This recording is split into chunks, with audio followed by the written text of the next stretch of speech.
Today we're actually going to be talking about the how you can go from surviving to thriving without being selfish, because I know that's a huge one. And none of us want to be selfish. We want to take care of ourselves, but of course whenever we want to take care of ourselves, we get that kind of guilt and we feel like, oh, this is selfish. I should be serving my family. I should be taking care of my business or doing whatever activities bring the money in. And you always have all the people that need to be served before you, right? And I know I've talked recently about really the importance of being able to prioritize yourself, because it's not selfish. It's actually caring enough about the people in your life to take care of yourself to a level where you can show up as the best version of yourself, where you can give the best version of yourself to those that you love. And that's a hard one to really accept and wrap your brain around, especially when we have all of the social conditioning that really tells us otherwise, especially for us women.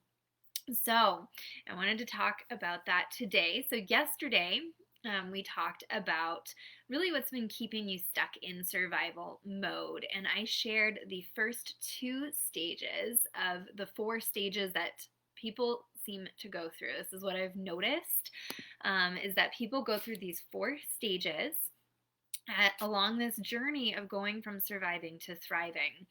And it's the first two stages that really do get missed and that are really so critical to actually getting out of the survival mode, out of fight or flight mode. So just to quickly recap, because you can go back and watch those, or you can watch that video from yesterday. And I'll put that, for those of you watching here in the Making Sense of a Healthy Life group, I will put that into the guides as well, so you can easily access both day one and day two. But so the first two stages that always get missed are, one, actually creating that safety net for yourself, where you are really intentionally taking control of the stress in your life and decreasing that stress.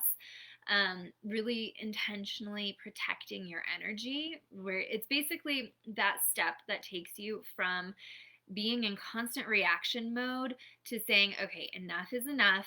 I have to make a change, and I'm going to make a change. And the very first change is simply starting to manage those immediate issues that are causing all of the problems, really getting to the root, instead of, most of the time, you recognize that your body is like burning out. You recognize you're getting tired way too fast. You don't have the energy to keep up.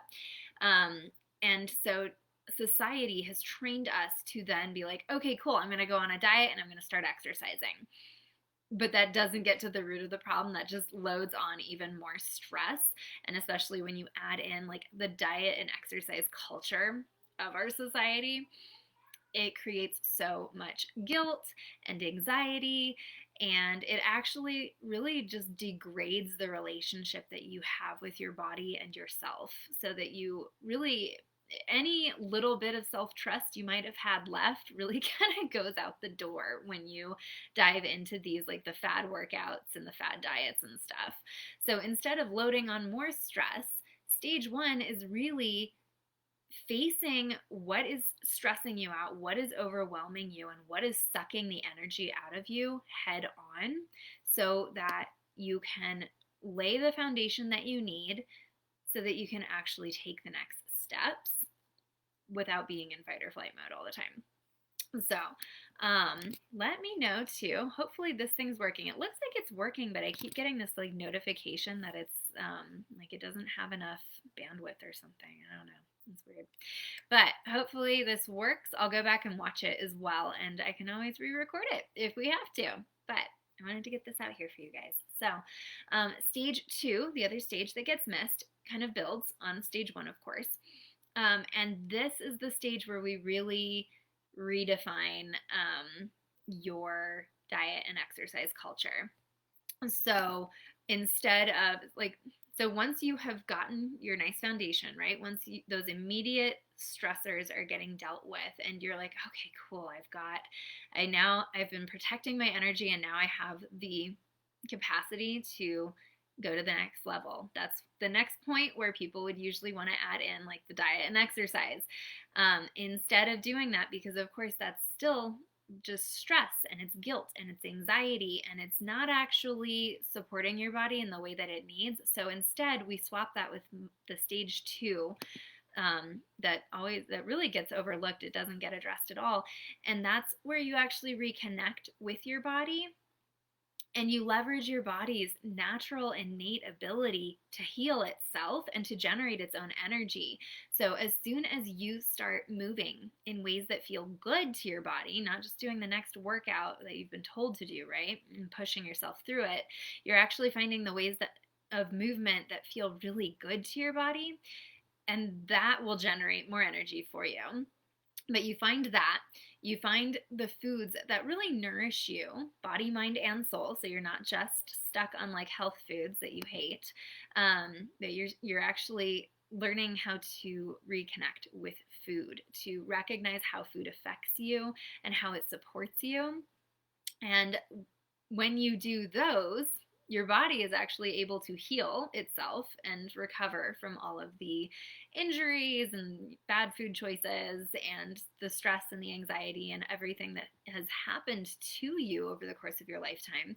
You're able to heal from that.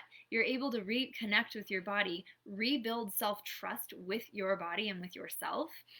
And then you magically start feeling good in your body. You magically start generating the energy that you've been needing, and then you're able to go on to stage 3. And so that is where we actually transition from so it's the day 1 that I talked about, I just recapped, is getting you unstuck from survival mode, right? And then today we're getting you to go from surviving to thriving, but without being selfish, right? And that's where stage 3 and stage 4 really come in.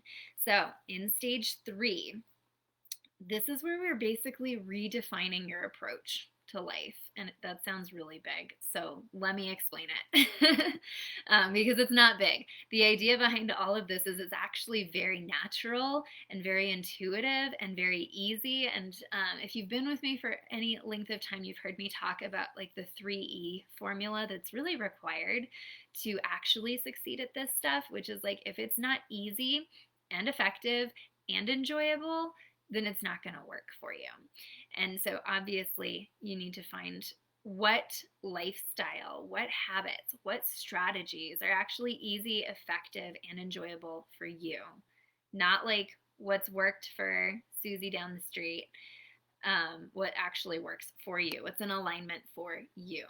So this is where you really, and you've already started doing this in stage 1 and 2. You've already started actually identifying what your needs are, and that we take it even deeper in stage 3, really identifying like specifically what your needs are beyond survival. And that's really the key, because women especially, we're very good at getting those survival needs met, and then we struggle to actually receive any more to where we're actually thriving. But remember, and this is where you really work on embodying this in stage 3, remember that when you can go from surviving to thriving, you're also going from being this like stressed out, crazy, highly irritable woman who is just not showing up as the woman she wants to be for her family.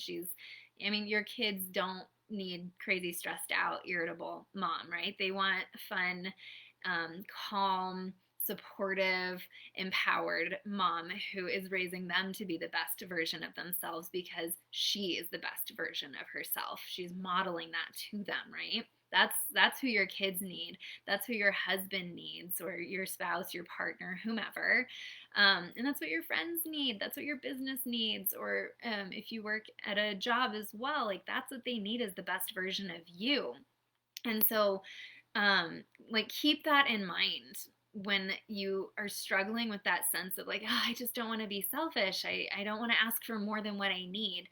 So this is where we're really reframing that, because what you need is actually so much more than just your survival needs. If you want to be the best version of yourself so that you can give that to those people around you, then you have to raise that standard, right? And go from survival level needs being like the minimum acceptable standard, you have to raise that now to what are those minimum things that you need to be thriving enough to be the best version of yourself most of the time. Like, we're humans, so you're not going to be perfect all the time, right?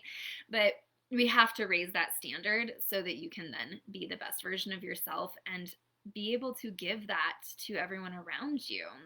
I definitely am, and this is me too. Like, I want to raise my daughters to take care of themselves and to love themselves. But how can I raise them to do that if I can't even do that for myself, right? If I don't love myself, if I'm just crazy and stressed out all the time and I'm yelling at them, like, that doesn't build their confidence, right? And you need that own self-love. You need those strategies in place where you already know how to take care of yourself, because how are you going to teach them those strategies for them if you don't even have that for yourself, right? Because they're going to pick up what I model for them. So if I'm modeling constantly sacrificing myself and my needs to the point that I am resentful towards them, that's the cycle that they're going to repeat with their family and with their friends. And I don't want to do that to them. And so it's really important actually that I take care of myself to this higher level. I raise myself to this higher standard. So I hope that helps you really reframe it a bit so that you understand that it's not selfish. It truly is like what is required for your kids and for your family to have the best from you. So in stage 3, this is where we're really redefining what the heck does that even look like? You know, I just mentioned you need to have these strategies in place to take care of yourself, but I'm guessing you probably don't know what those strategies are right now, right? Because you've been stuck in survival mode. So stage 3 is where we actually define what those strategies are for you, not the cookie cutter strategy, not what worked for me, not what worked for my other clients, but actually what works for you. And that's super, super important, because you have to have what works for you in place in order to get to stage 4, which is where you actually refine that and get these strategies to the point where they work so well for you that it literally doesn't matter what life throws at you. You can always put the strategies into play. You can make them flexible. You can adapt them for anything life throws at you. And then you are never going back to simply surviving.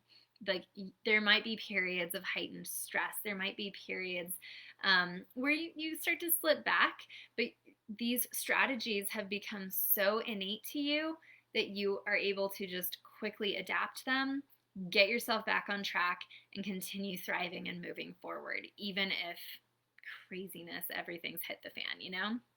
So that's stage 4, is where you really refine it and truly become the ruler of your life, confident and able to just adapt to anything that comes. And generally, you're not in this reaction mode anymore. You're actually in the I'm on top of it mode. I saw this coming from a mile away and I already had a plan in place. And that's a pretty awesome and powerful place to be at. So let me see on my notes if there's anything else I wanted to talk about. I wanted to give you a few examples too of what the strategies could actually look like. This is just based on like what has worked for me, what has worked for some clients. But again, you want to really get back in touch with yourself, and that's really the overarching theme, is always really reconnecting with yourself and reconnecting with your body, even relearning who you are, reconnecting with your values, so that you can then make choices that are truly in alignment with your needs, as opposed to looking at someone who's very similar to you and being like, oh, that worked for them, so that'll probably work for me. Like, we want to get away from that external input entirely and really get you back to truly being in touch with yourself, so you can say, this is what's happening for me. This is what I know about myself. And so I know that this is the thing that I need. There's no confusion. There's no like, oh, well, I mean, we're kind of similar. I'm kind of similar to her. And it like that seems to work for her. So I guess I'll just try that. That is so disempowering, right? So I want you to be able to be super empowered, super confident, and make decisions that are, one, not only aligned with what you need, because that's when you get the most buy-in. That's when you're actually like, yes, this is what I'm going to do. You're excited, you're motivated, and then you actually go do it, right? You do it consistently. And that is truly key, because even if you're watching a friend who's similar get really good results doing something for herself, right?